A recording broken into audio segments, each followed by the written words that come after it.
Pilit na inaawat ng 4 na tao ang 2 lalaking yan na nagsuntukan sa harap ng isang mall sa Zamboanga City.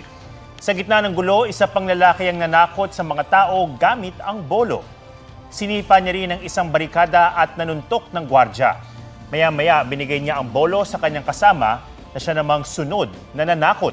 Base sa investigasyon, mga tricycle driver at security guard ang nagrambulan dahil sa issue sa parking.